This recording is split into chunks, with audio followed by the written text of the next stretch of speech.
Thunder রোবটের monitor নিয়ে কিন্তু মানুষের বিশাল বিশাল হাইপ চলতেছে অ্যান্ড ওদের যে 1440p সেগমেন্ট আছে কয়েকদিন আগে আমরা একটা মনিটর রিভিউ করছিলাম, that was really really hype. তো এটা দেখে থান্ডার রোবট চিন্তা করলো যে আচ্ছা ঠিক আছে, আরও কয়েকটা মনিটর ইনথুসিয়াসদের জন্য পুশ করা যাক, যেটা কিন্তু প্রাইস পয়েন্টটা খুব কম। আজকে আমরা যেটা নিয়ে কথা বলবো সেটা হচ্ছে থান্ডার রোবট ZQ27F210L। অনেক বড় নাম, এগুলোর নাম আমার বলতে হচ্ছে অনেক রকমের অসুবিধা হয়। বাট এই মনিটরটা হচ্ছে ফার্স্ট মনিটর যেটা হচ্ছে 210 Hz দিয়ে আসতেছে এবং ফুল সাইজ একদম 1440p and 8 bit plus FRC panel, যেটা কিন্তু আগে ওদের লেখা থাকতো না, এবার ক্লিয়ার করে লিখে দিচ্ছে যে DOL 8 বিট এফআরসি প্যানেল আর কি। ঠিক আছে, তো এখন আমাদের যেটা দেখতে হবে যে মোটামুটি 31,000 টাকার আশপাশের প্রাইস পয়েন্ট এই মনিটরটা কেমন।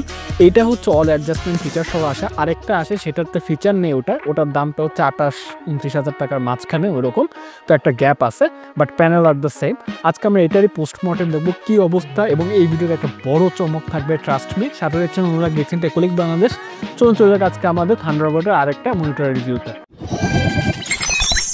প্রথমে যদি আমরা একটু বিল্ড কোয়ালিটি নিয়ে কথাবার্তা বলি, থান্ডার বটের একটা দুর্নাম ছিল যে আচ্ছা মনিটর যেহেতু আমরা হচ্ছে একটু কম দামের মধ্যে পাচ্ছি, একটু অ্যাফোর্ডেবল প্রাইসে পাচ্ছি, তাহলে সেক্ষেত্রে কি হয়, সেখানে হচ্ছে বিল্ড কোয়ালিটিতে একটু কম্প্রোমাইজ থাকে। বাট এই মনিটরে তারা বলে যে okay fine, hold my beer, আমি পুরো গেমই চেঞ্জ করে ফেলবো।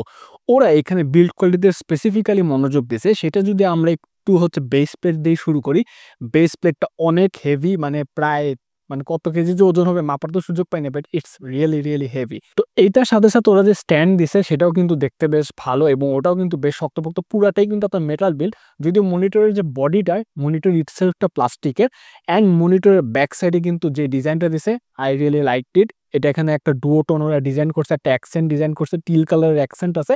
কয়েকদিন আগে আমরা একটা ফর্মুলা 1 বিল্ড করছিলাম, তারা যদি ওইটার সাথে এটা নেন, মার্সিডিজ এমজি পেট্রোনাসের যে হচ্ছে আপনার থিমটা, তার সাথে পুরোপুরি এটা ম্যাচ করে যায়, খুবই খুবই কিন্তু নাইস লাগবে যদি কেউ মনিটর ওটা বিল্ড নেন আর এই মনিটরটা নেন। তো এটার পিছনে একটা টেক্সচারিস্ট ডিজাইনও আছে, যেটা আপনার হচ্ছে গিয়ে আঙ্গুল দিয়ে যদি আপনারা হাত বলেন তাহলে আপনারা টের পাবেন, দেখতে বেশ ভালোই লাগে। ওভারঅল আমি এটা নিয়ে প্লিজড। অ্যান্ড যদি আমরা একটু আদার্স ফিচারের কথাবার্তা বলি, সলিড রোবাস্ট ডিজাইন, এটা তো বললামই। এটাতে কিন্তু হচ্ছে আপনার যদি আইও পোর্টসের কথা বলি, একটা ডিপি পোর্ট আসে, দুইটা HDMI 2.0 পোর্ট আসে, আর হচ্ছে একটা অডিও পোর্ট আসে।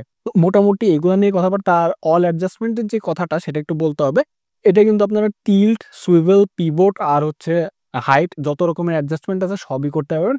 এর জন্য কিন্তু এর দামটা একটু বেশি আর কি। ঠিক আছে, তো এইখানে কিন্তু আমি ইজিলি এটাকে 10-এর মধ্যে 9 দিয়ে দিব, বিকজ ওরা এই জিনিসটা আসলে ফিক্স করে দিছে। বাট এখন যেটা নিয়ে কথাবার্তা বলতে হবে সেটা হচ্ছে ডিসপ্লের কি অবস্থা।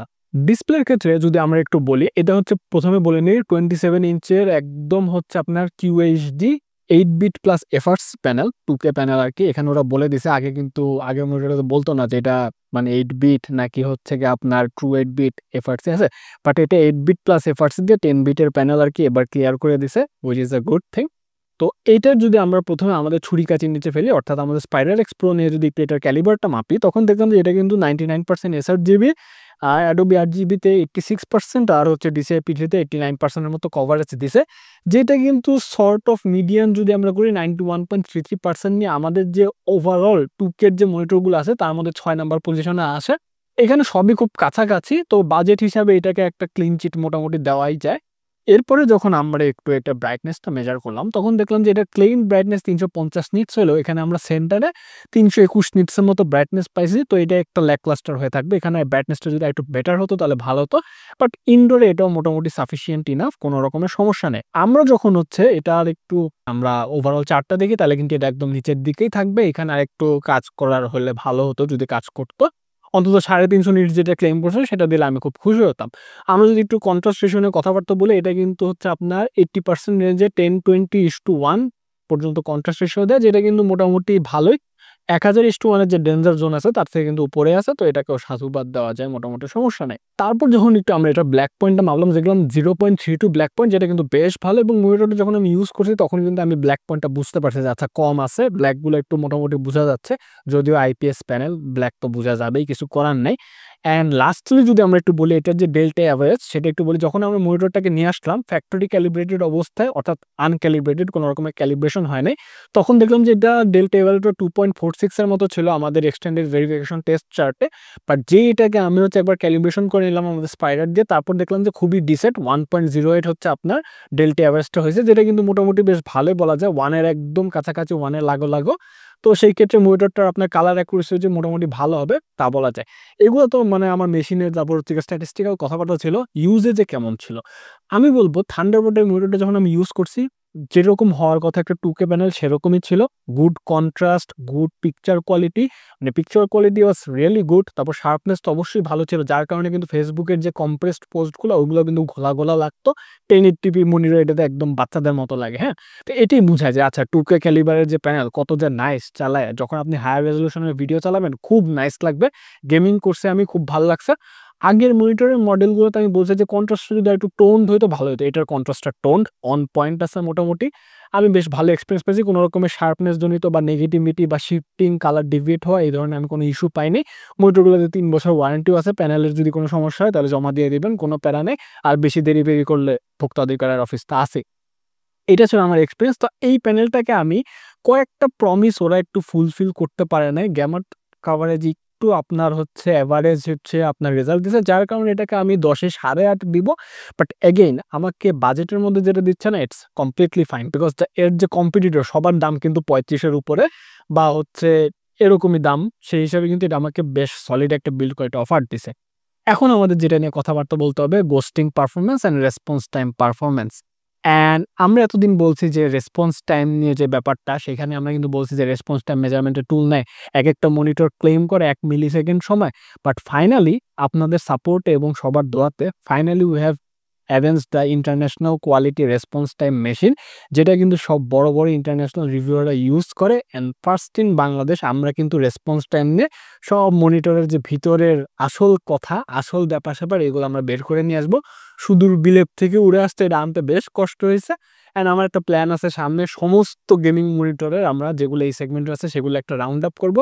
Because the ultimate tool is here নাও। তো এখন আমরা একটু দেরি না করে রেসপন্স টাইম নিয়ে আমরা কথাবার্তা শুরু করি।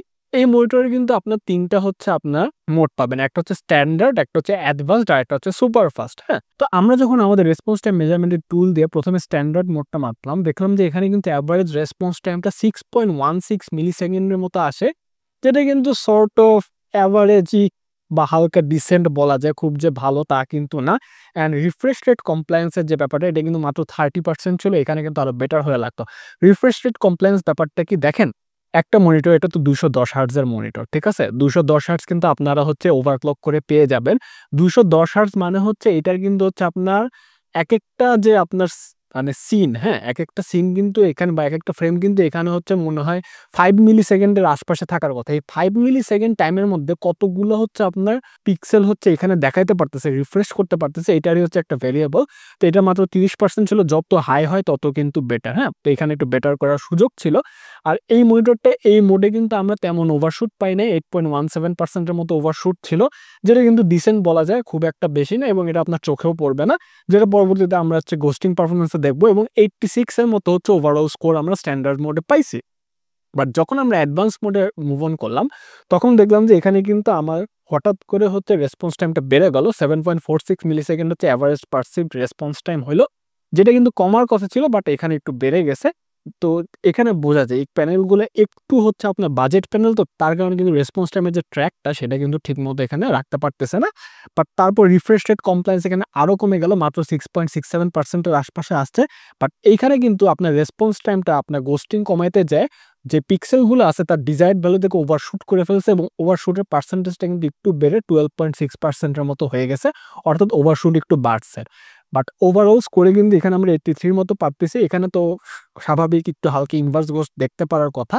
এবং সবার লাস্টে যখন আমরা সুপারফাস্ট মোডে গেলাম, এই সুপারফাস্ট মোডের অবস্থা তো ভালো না। এখানে এভারেজ হচ্ছে রেসপন্স টাইম কমার কথা ছিল, বাট আরও বেড়ে গেছে, 8.43 মিলিসেকেন্ডের মতো হয়েছে। রিফ্রেশ রেট কমপ্লায়েন্সের অবস্থা খুবই খারাপ, বলতে গেলে নাই। আর হচ্ছে ওভারশুটটাও কিন্তু বেড়ে 17%-এর মতো গেছে, যেটা কিন্তু আমরা পরবর্তীতে ইউএফও গোস্টিং টেস্টে দেখতে পারি। এবং এখানে কিন্তু ওভারঅল স্কোর 79, ইউজ করার মতো না। তো 3টা রেসপন্স টাইম স্কোর আমরা মেজারমেন্ট করে যা দেখলাম, স্ট্যান্ডার্ড মোডটাই কিন্তু ইউজেবল, সবথেকে ভালো আপনাকে দিবে।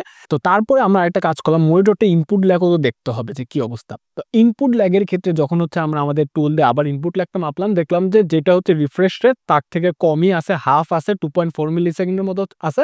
It's decent. এখানে কিন্তু মনিটরটা ভালো করছে, অর্থাৎ আপনি যখনই যা ইনপুট দিবেন মোটামুটি কিন্তু খুব ভালো তাড়াতাড়ি ওয়েতে আপনাকে দেখাইতে পারবে।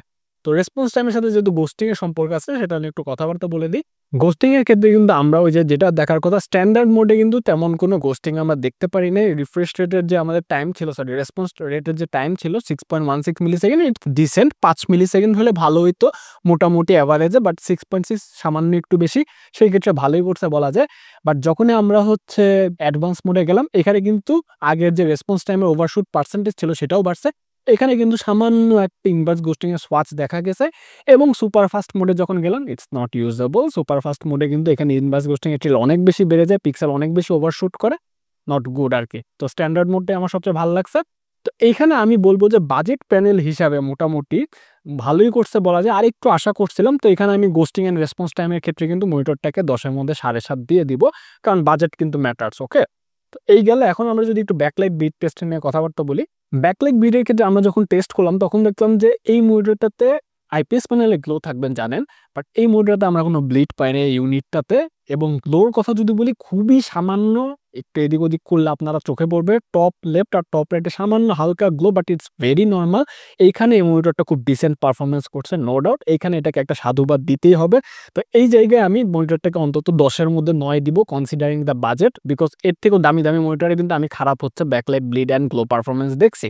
আর সবার লাস্টে থাকে ওএসডির কথা। এবং ভাই ভাই ভাই এইখানে আমি এই মনিটরটা যদি ওএসডি নিয়ে কথাবার্তা বলি, এখানে ওরা জয়স্টিক দিয়ে দিছে। আগের মনিটর নিয়ে আমি খুব দুর্নাম করছি, এইখানে ওরা জয়স্টিক দিছে হুইচ ইজ ইউজেবল। মনিটরের যে ওএসডি ইন্টারফেস আছে সেইটাও ভালো, সব রকম ফিচার আছে।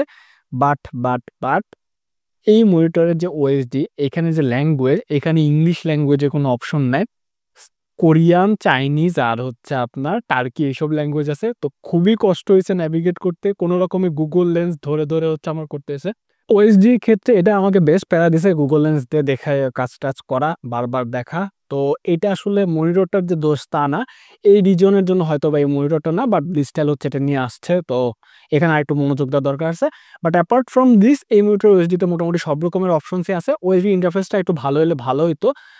এখানে হচ্ছে আপনার পিকচার মোড থেকে শুরু করে এটা হচ্ছে আপনার রেসপন্স টাইমের মোড, তারপর হচ্ছে স্যাচুরেশন, কন্ট্রাস্ট, ব্রাইটনেস যা যা আছে, তারপরে আর যা যা থাকে আর কি মনিটর আপনারা বুঝতেই পারতেছেন, ব্ল্যাক স্টেবিলাইজার থেকে শুরু করে সব এখানে দিয়ে দিছে। বাট এটা আমার একটা ল্যাকলাস্টার হয়েই থাকবে, যেহেতু আমাকে প্যারা দিছে। এটাকে আমি 10-এ 6 দিলাম, কিছু করার নেই। আরও হয়তো বা কম দিতাম যদি সব ফিচারও ঠিক মতো না আটাইতো। বাট এটা আসলে মনিটরে খুব একটা দোষ দেওয়া যায় না। তো লাস্টে যখন আমরা ওভারঅল স্কোরটা অ্যাকুমুলেট করি, এই মনিটরটা হচ্ছে আমাদের 50-এ কোনো রকমে 40 স্কোর করে এক্সিলেন্ট ক্যাটাগরিতে ঢুকে গেছে। বাট এখানে আসলে ওএসডিটা হচ্ছে আপনার যদি আরেকটু ভালো হতো তাহলে কিন্তু ইজিলি ঢুকে যেত। বাট অ্যাপার্ট ফ্রম দিস আর যা যা দিছে সেটা কিন্তু মোটামুটি ভালো দিছে। রিফ্রেশ রেট, তারপর হচ্ছে রেসপন্স টাইমের যে ব্যাপারটা, এটি একটু আরেকটু যদি পলিশ করে দিত বিওএ প্যানেলটাতে, তাহলে আরও ভালো হতো, আর একটু খুশি হতাম। বাট প্যানেলটা কিন্তু এক্সিলেন্ট 2K হিসেবে আপনাকে খুবই সুন্দরভাবে সার্ভ করে দিবে। কালারও মোটামুটি ভালো, ডেল্টা অ্যাভারেজও ভালো। গ্যামার্ড কাভারেজ থেকে আমি একটু আশা করছিলাম, তাহলে হতো কি জিনিসটা একদম ওভারঅল কমপ্লিট একটা মনিটর হতো। But build quality, backlight, bleed, glow, এগুলাতে কিন্তু মনিটরটা ট্রুলি হ্যামার করে দিছে। So this is it. এই মনিটরটা হচ্ছে আপনারা পেয়ে যাবেন টেকলাইন, ব্রিস্টেল, যেখানেই পান আপনারা হচ্ছে পেয়ে যাবেন।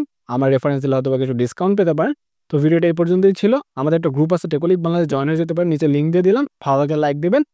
তো দেখা কোনো ভিডিওতে, good bye, definitely next one.